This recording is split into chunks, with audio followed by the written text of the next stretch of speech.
যারা নাকি যত বেশি আদরের হয়, যত বেশি ভালোবাসার হয়, তাদের নাকি তত বেশি দুঃখ, দুর্দশা, কষ্ট থাকে।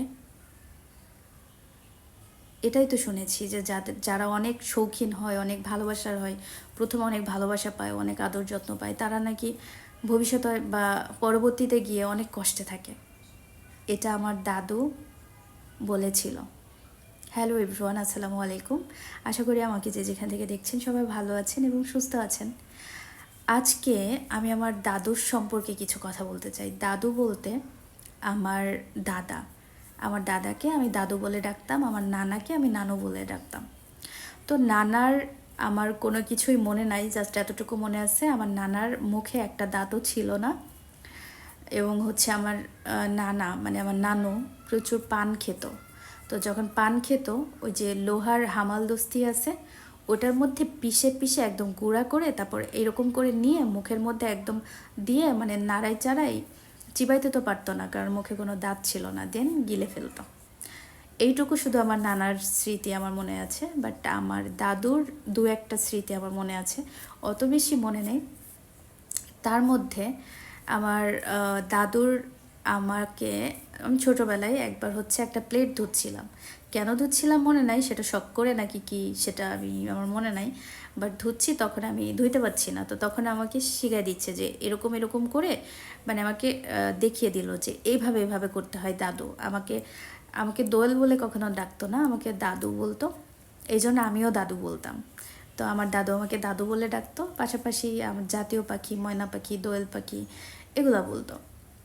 তো তখন আমার দাদু বলতো যে আমার দোয়েল পাখির এত আদরের, এত সবার আদরের, ওর লাইফে যে কি আছে, মানে কত কষ্ট আছে, বা ও আমার খুব টেনশন হয় যে মানে ও ভালো থাকবে তো, কারণ কেউ যদি অনেক আদরের হয়, অনেক ভালোবাসার হয়, সে ওই ভালোবাসা সহ্য হয় না বা সহ্য হবে তো, এরকম করে খুব টেনশন করতো যে আমার দাদুর যে কী হবে, আমার খুব টেনশন হয়। এটা আমার দাদু বলতো, শুনেছি, আমার দাদির কাছ থেকে শুনেছি, আমার আম্মুর কাছ থেকে শুনেছি, মানে আমার এগুলো মনে নাই।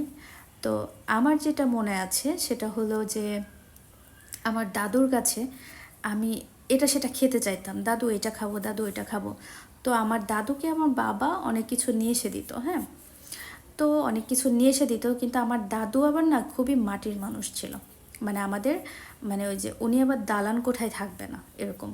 তো উনি মানে ওনার জন্য আলাদা টালির মানে ঘর করে দেওয়া হয়েছিল, মানে টালির বাড়ি, মানে পাশে আমাদের বাসার পাশে ওনার একটা রুম এভাবে করে দেওয়া হয়েছিল, কারণ উনি টালির বাড়িতে থাকবে, উনি দালান কোঠায় থাকবে না কোনোদিন। উনি মানে দালান কোঠায় উনি থাকবে না, মানে যখন উনি মারা গেলেন তার কয়েকদিন আগে শুধুমাত্র উনি হচ্ছে মানে আমাদের যেটা মেন বাড়ি, ওখানে হচ্ছে তখন ওনাকে মানে রাখা হলো, উনি আসলো, দেন হচ্ছে কয়দিন পরে, 7-8 দিন পরে দেন উনি মারা গেছে। তার আগ পর্যন্ত উনি টালির ঘরে থাকতেন।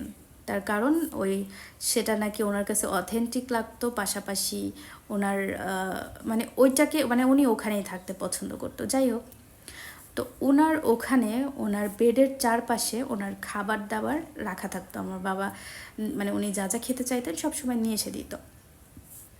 তো আমি অলওয়েজ আমি এটা খাবো সেটা খাবো। তো আমার দাদু খুবই মিষ্টি খেতে পছন্দ করতো, মিষ্টি ফলমূল খুব পছন্দ করতো। তো তার মধ্যে মিষ্টি খুব বেশি পছন্দ করতো, ওই যে মুরালি আছে না, যেটাকে অনেকে গজা বলে, এটাও সে খুব পছন্দ করতো। তারপর বিভিন্ন এটা সেটা, যাই হোক। তো তখন আমি আমার দাদুকে বলতাম, দাদু আমার এটা খেতে ইচ্ছা করছে, ওইটা খেতে, এটা খাবো ওইটা খাবো। তো তখন দাদু আমাকে বলতো যে কোনো একটা বলতে হবে, মানে আমাকে একবারে সব দিবে না। তো যে কোনো একটা, ওটা শেষ হয়ে গেলে আবার নিতে পারবো, কিন্তু একবারে সব দিবে না, মানে ডিসিপ্লিন মেনটেন করতো। তো তখন আমাকে বলতো তুমি কি খাবা ভেবে বলো।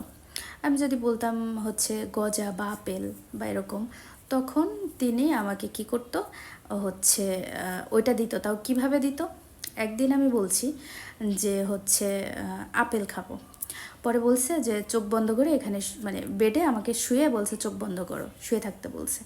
তো আমি চোখ বন্ধ করে আছি, পরে উনি ওনার বিছানার সাইড থেকে মানে ওইটা বার করছে, করে আমার পেটের উপরে এরকম করে বোলাচ্ছে আর বলছে যে হচ্ছে এই হচ্ছে আপেল আলা, এদিকে আসো এদিকে আসো, আমার দাদু একটা হচ্ছে আপেল খেতে চায়, দিয়ে যাও তো।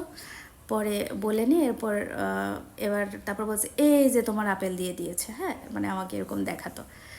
তো এরকম যেদিন ওই আপেলের ঘটনাটা হয় ওই দিন আমি কি করছি, যখন দাদু চোখ বন্ধ করতে বলেছে তার একটু পরে ততদিন আমি একটু চালাক হয়ে গেছি। তার আগে এইভাবে আমাকে অলওয়েজ দিত। তখন আমি চোখ বন্ধ করে একটু একটু করে মানে চোখ খুলে দেখতেছি, এরকম পিটি পিটি পিটি পিটি করে দেখতেছি। তখন দেখি দাদু খাটের চারপাশ থেকে মানে ওরকম খাবার দাবার বার করতেছে, মানে কোনায় কোনায় এখানে সেখানে রেখে দিয়েছে। এবার আমার যা দেখার আমি তো দেখে ফেলেছি। পরে আমি কি করছি, আমার ওই যে ফুফাতো ভাইয়ের ছেলে মেয়ে এরকম অনেকে আছে, এবার দাদু বাসায় নেই, পরে সব নিয়ে আমরা খেয়ে ফেলেছি। মানে এরকম সব বাইরে নিয়ে গিয়ে ভাগ করে দিয়ে দিয়েছি। তো এবার দাদু আবার মানে ঘুরে ঘুরে এগুলা খেত। তো এসে পাচ্ছে না, তো তখন বলছে যে এরকম আমার খাবার দাবারগুলো না খুঁজে পাচ্ছি না, কোথায় আছে। তখন আমার বাবা বলতেছে যে হচ্ছে তোমার তাহলে আর কই যাবে, তোমার বড়ই দূরে খেয়ে গেছে, মানে বুঝতে পারছে যে আমি নিয়ে নিয়েছি। তো তখন বলছে ওর তো জানার কথা না। তখন আমার কাছে জিজ্ঞাসা করছে, আমি বলছি দাদু এরকম করছে আমি দেখছি, পরে আমি নিয়ে গেছি। তো এরকম করে আমাকে আগে বোকা বানাতো, এবং হচ্ছে কত ট্যালেন্ট ছিল যে এইভাবে বললে একটা বাচ্চা বেশির ওই যে অতিরিক্ত নিয়ে অপচয় করবে না, এভাবে শেষ হয়ে গেলে কিন্তু দিত। তো এই ব্যাপারটা খুবই ইউনিক ছিল, তাই না? আমার দাদু কিন্তু মানে অন্যরকম ছিল। আর আমার দাদু কণ্ঠ খুব সুন্দর ছিল, গান গাইতে পারতো, কিন্তু গান করতো না, মানে এমনি নর্মালি যেমন মানুষের থাকে না বাথরুম সিঙ্গার, এমনি এমনি এটা এই কণ্ঠের কথা বলছি। মানে তিনি অনেক গুণ ছিল তার, সে অনেক কিছু করতো এবং তার হচ্ছে মানে অনেক কিছু পালতো, অনেক কিছু হচ্ছে তার মানে অনেক ব্যাপার স্যাপার ছিল, এগুলো এখন বলবো না, অন্য কোনো দিন বলবো। তো আর এবং অনেক কিছু সে বানাইতে পারতো, বিভিন্ন এই যে বাঁশের কাঠের অনেক কিছু বানাতে পারতো। যাই হোক, সবাই ভালো থাকবেন, সুস্থ থাকবেন, এবং আপনাদের দাদা দাদি কেমন সেটা কমেন্টে জানাবেন, এবং আমার ভিডিও দেখবেন, লাইক করবেন, শেয়ার করবেন, সাবস্ক্রাইব করবেন।